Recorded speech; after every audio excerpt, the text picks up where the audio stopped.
आप सभी भाई बहनों को जय मसीह की। मैं विश्वास करती हूँ प्रभु यीशु मसीह के नाम में कि हमारे सभी मसीह भाई बहन प्रभु में सुरक्षित और आनंदित हैं। आइए फिर से आज हम वचन पढ़ेंगे। परमेश्वर का एक वचन है और उस वचन के द्वारा अपने दिन की शुरुआत करते हैं।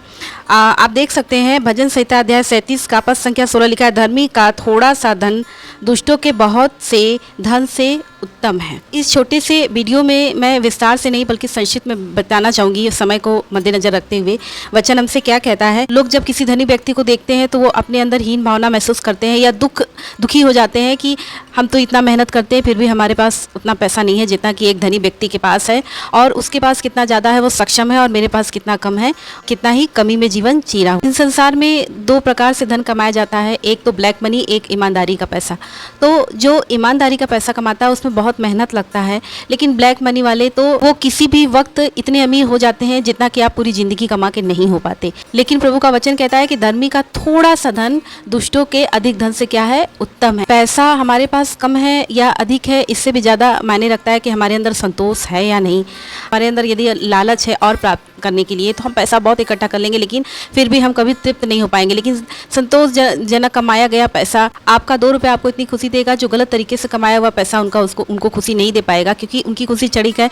उन्हें नहीं पता कि ये वो जो धन है जो वो गलत तरीके से कमाते हैं, वो गलत तरीके से आता है और गलत तरीके से चला भी जाता है। यानी कि वो जिस प्रकार से कमाते हैं उसी प्रकार से वो पैसा निकल जाता है, चाहे वो उनकी बीमारियों में निकल जाए, चाहे वो उनकी परेशानियों में निकल जाए। लेकिन एक गरीब व्यक्ति जो अपनी नमक रोटी में आनंदित होता है, क्योंकि वो उसने ईमानदारी से कमाया है, क्योंकि वो एक धर्मी व्यक्ति है, उसने किसी भी गलत तरीके से उस पैसे को नहीं कमाया। मैं ये नहीं कहती कि हर धनी व्यक्ति बेईमान होता है, ऐसा नहीं है। बहुत से लोग ऐसे हैं जो सही तरीके से धन कमाते हैं, क्योंकि वो मेहनत करते हैं इसलिए वो धनी हो जाते हैं। लेकिन बहुत से लोग गलत तरीके से धन कमाते हैं और वो गलत तरीके से धन को अर्जित करते हैं, जिस कारण से वो धनी हो जाते हैं। तो लेकिन यहाँ पे उस प्रकार के धन की बात हो रही है, दुष्ट के बहुत से धन। यानी जो व्यक्ति दुष्ट है तो जाहिर सी बात है उसका धन भी दुष्टता से ही कमाया हुआ होगा। यदि उसके स्वभाव में दुष्टता है तो उसके पास कितना भी धन है वो कभी उसको सुख नहीं दे सकता, तृप्त नहीं कर सकता। उसके अंदर और भी लालच बढ़ता जाएगा और वो तमाम प्रकार की बुराइयों में लिप्त है, तमाम प्रकार के गलत कामों में लिप्त है। उससे बेहतर है कि एक कम कमाने वाला व्यक्ति यदि वो नमक रोटी भी खाता है तो उससे उसको जो संतुष्टि मिलती है, जो आनंद मिलता है, वो आनंद उस धनी व्यक्ति के पास नहीं होता।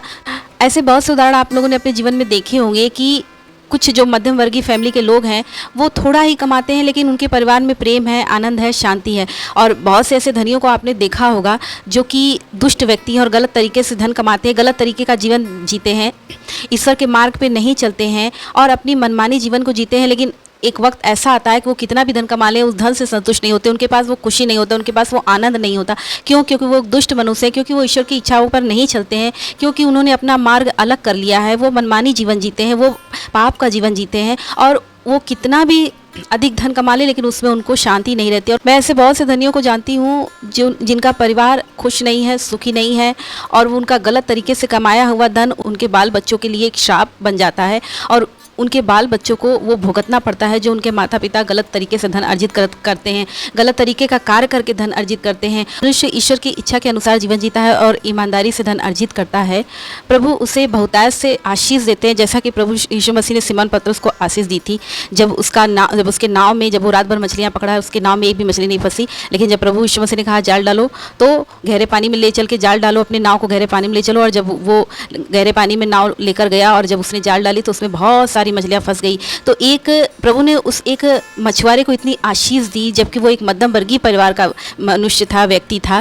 प्रभु ने उसे इतनी आशीष दी कि वो उसके सारे जाल फटने लगे। वैसे ही प्रभु यीशु मसीह एक मध्यम वर्गीय मनुष्य को इतनी आशीष देता है, यदि वो ईमानदारी से कमाता है, यदि वो ईश्वर की आज्ञा को अपने जीवन में मानता है, तो जो आशीष उसके पास होती है वो उस दुष्ट धनी व्यक्ति के पास नहीं होती है, क्योंकि उसने अपने जीवन में वही किया जैसा कि वो चाहता है, उसने वैसा नहीं किया जैसा कि प्रभु ईश्वर उससे चाहते हैं। आपसे कमाया हुआ धन, दुष्टता से कमाया हुआ धन, दुष्ट कार्य करके कमाया हुआ धन, ये सारे धन आपके सारे गलत कार्य में निकल जाते हैं। पाप करने के द्वारा, बुराई करने के द्वारा और गलत तरीके से धन कमाने के द्वारा और गलत तरीके से उस धन में अपने जीवन को बिताने के द्वारा हम सब कुछ खो सकते हैं। लेकिन यदि हम जितना कमाते हैं उतने में ही संतुष्टि से जीवन जीते हैं और प्रभु की स्तुति आराधना महिमा करते हैं और प्रभु की इच्छा के अनुसार जीवन जीते हैं, तो प्रभु हमें अनंत जीवन प्रदान करेंगे और हम उतने में ही संतुष्ट रहेंगे जितना हम धन कमाकर लाते हैं। प्रभु उतने में ही आपको आनंद प्रदान करेंगे। इन वचनों के द्वारा प्रभु आप सभी भाई बहन को आशीष दे। जय मसीह की।